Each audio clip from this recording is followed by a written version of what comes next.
Hola, este es el pastor Morri Velázquez y este es Viviendo con Sabiduría. Episodio 40.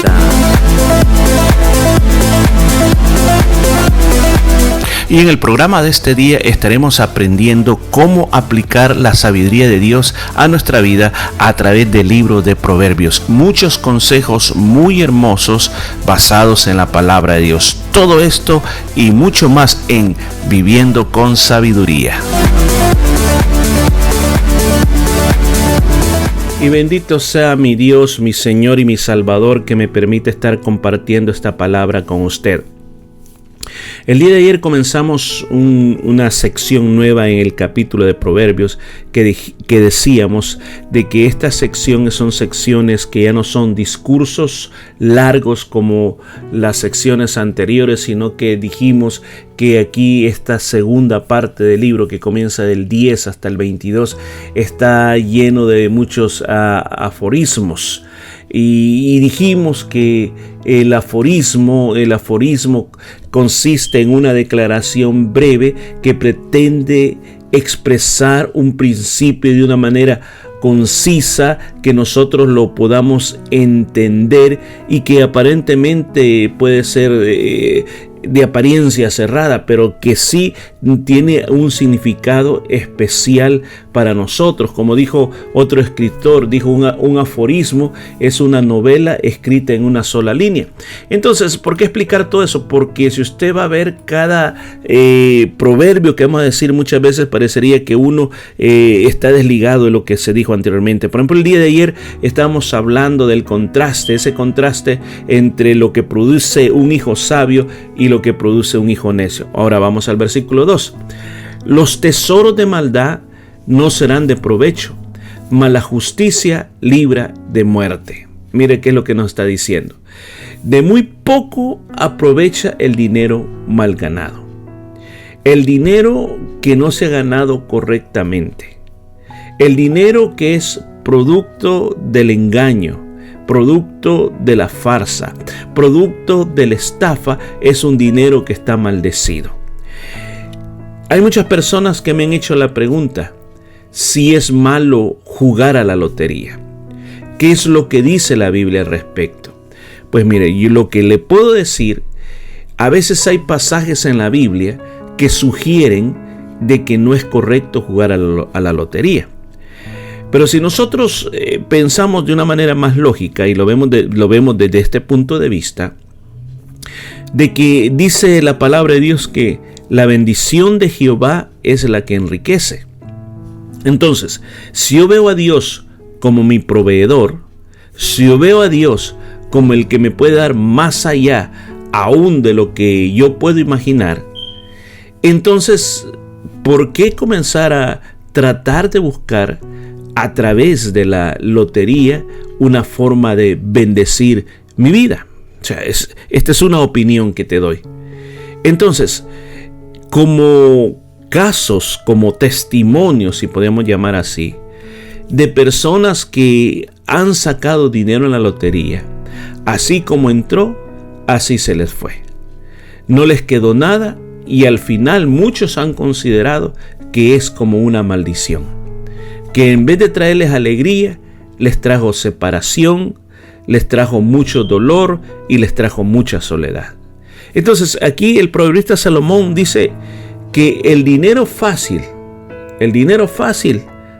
poco provecho se le saca. Pero está diciendo en contraste lo que más vale, dice, es la honradez. Porque la honradez, dice, te va a salvar de la muerte. O sea, el hecho de ser una persona correcta, el hecho de ser una persona íntegra, te va a salvar la vida. Porque hay personas que han muerto por causa de andar haciendo esos negocios fraudulentos. Se dice, cuidado con eso. Número 3, versículo 3 dice, Jehová no dejará de padecer hambre al justo, mas la iniquidad lanzará a los impíos. Establezcamos aquí quién es el justo. El justo es la persona que ha decidido seguir los mandamientos de Dios. El justo es justificado porque vive en obediencia a Dios. El justo puede caminar en este camino porque tiene sus ojos puestos en lo que Dios es y en lo que Dios va a hacer. Entonces, sabiendo quién es justo, el Señor dice que una persona justa no va a pasar hambre. O sea, de que no le faltará el sustento a esta persona. ¿Por qué razón? Porque su provisión está conectada a la comunión que tiene con Dios. Qué interesante es esto. La provisión conectada con Dios, a la comunión que nosotros tengamos con Dios. Entonces, por esa razón es tan importante de que nosotros vivamos conectados con Dios. Pero dice que no le pasará así a la gente malvada, sino que ella los va a frustrar y no va a dejar que calme su apetito el perverso. Porque hay personas que pueden llegar a hacer mucho dinero aprovechándose de los demás. Pero dice, no los va a dejar que ellos disfruten los alimentos, no les va a dejar que disfruten todas las cosas que ellos tienen de la vida. En una ocasión le preguntaron a una artista famosa, ¿y usted cuántas casas tiene? Ella dijo, yo no tengo casa. Y todos se quedaban admirados, pues sabían que por lo menos tenía 3 mansiones gigantescas. Y cuando ella dijo, no tengo casa, le preguntaron, pero usted tiene 3 mansiones. Pero ella dijo, tengo 3 casas, pero ninguna de ellas es mi casa. Al momento la gente no entendió, pero lo que vivía esta persona, lo que vivía esta artista, era de que a pesar de que tenía todos los bienes que tenía, ella no podía disfrutar de esas mansiones. Por razones de trabajo, por razones de estar ocupada todo el tiempo, no tenía la oportunidad de llegar todos los días como cualquiera de nosotros llega a su casa, llega a sentarse, llega a dormir, sino que a ella le tocaba andar viajando por todo el país, dando espectáculos y no tenía tiempo para pasar en casa. Aún más, su esposo también era un artista y él tenía que también andar haciendo lo suyo. Pocas oportunidades que tenían de estar en casa, al final se deshicieron de todo eso. Muchas veces se cree tener algo, pero al final no se tiene nada y no se puede disfrutar de las cosas. En el versículo 4 dice, la mano negligente empobrece, mas la mano de los diligentes enriquece. Se lo digo de otra manera, si no trabajas, te quedas pobre. Si trabajas, te vuelve rico. O sea que este es un llamado que Salomón está diciendo. Si tú no tienes, es porque no has hecho nada. Y si tú tienes, entonces tú puedes llegar a tener algo. O sea, en otras palabras, está tratando de llamar a las personas a tener una actitud productiva, ser productivo. Y esto no solamente puede ir con respecto al dinero, puede ir en muchas circunstancias de tu vida que muchas veces nos estancamos, no avanzamos, nos quedamos esperando que un milagro pase, cuando nosotros podríamos haber hecho algo para poder mejorar en esa situación. Hay cosas que no han cambiado y han desmejorado en nuestra vida por el simple hecho que nosotros no hemos querido tomar una decisión, hacer algo al respecto, aunque sea poquito, pero hacer algo al respecto para que las cosas puedan pasar, para que las cosas puedan suceder y para que las cosas vengan y sean algo importante. Por ejemplo, alguien dice, yo quiero tocar un instrumento, pero le digo, no existe una vitamina o una vacuna para hacerme o convertirme en un artista. Eso va a requerir de mucha dedicación, y para que exista esta dedicación yo tengo que hacer algo al respecto. Entonces la enseñanza es, no te quedes inmóvil, actívate en lo que tú puedes hacer. El versículo 5 dice, el que recoge en el verano es hombre entendido. El que duerme en el tiempo de la siega es hijo que avergüenza. O sea, aquí parece que está conectado con el anterior, porque está hablando de una persona precavida, de una persona que prevé para el futuro. Dice, si con anticipación agarra esa previsión, pues cuando lleguen los momentos duros, pues va a tener que comer. En cambio, dice, el que duerme durante la cosecha terminará en vergüenza.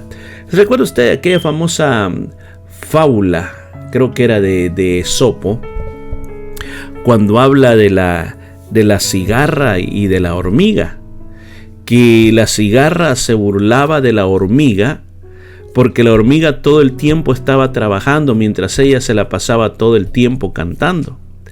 El gran problema fue cuando vino el invierno, que ya no habían más hojas que comer, que la famosa cigarra se tuvo que morir de hambre porque no había nada más que comer, mientras que la hormiga tenía mucho que comer.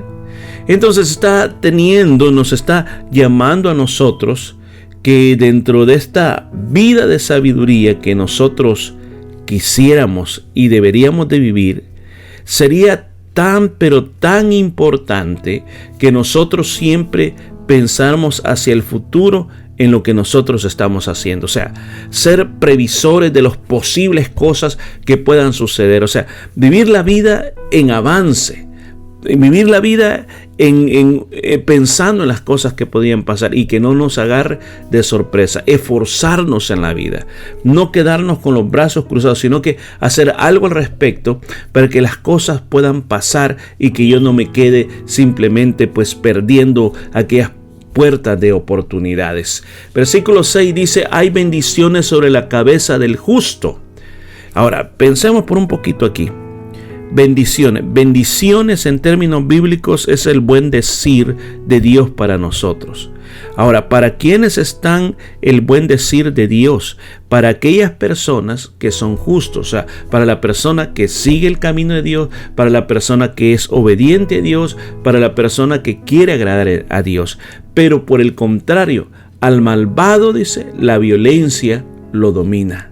Al malvado la violencia o la maldad le cubre. ¿Por qué razón? Porque en uno, dice, está siendo cubierto por las bendiciones de Dios y en otros la violencia. O sea, uno dice, ¿qué es lo que yo quiero? ¿Bendición o violencia? Pues claramente dirían, bueno, lo que yo quiero son bendiciones en mi vida. No quiero vivir esa violencia que dice. Entonces, ¿qué es lo que hay que hacer? Hay que ser justo. Hay que obedecer los mandamientos de Dios. Hay que someterse a lo que Dios quiere que nosotros hagamos. Reconocer quién es Dios, seguir el camino de Dios. Eso a mí me va a traer una bendición muy grande. Por eso es tan importante que nosotros aprendamos el camino de la justicia. Mire, en el Nuevo Testamento se dice que Cristo es nuestra justicia. La muerte de Cristo en la cruz del Calvario nos hizo justos delante de Dios. Nos elevó al nivel de poder tener una comunión con Dios. Pero para mantenernos en esa posición tenemos que caminar en obediencia. Y cuando tú caminas en obediencia, Dios tiene preparado para ti las bendiciones. A veces queremos las bendiciones. Hay personas que me dicen, si Dios me bendice, yo le sirvo. No, es al revés. Primero comienza a servir y después viene lo demás. Bueno, vamos a dejar hasta aquí. Gracias por estar con nosotros y continuamos mañana. Y esto fue todo por este día. Nos escuchamos el día de mañana.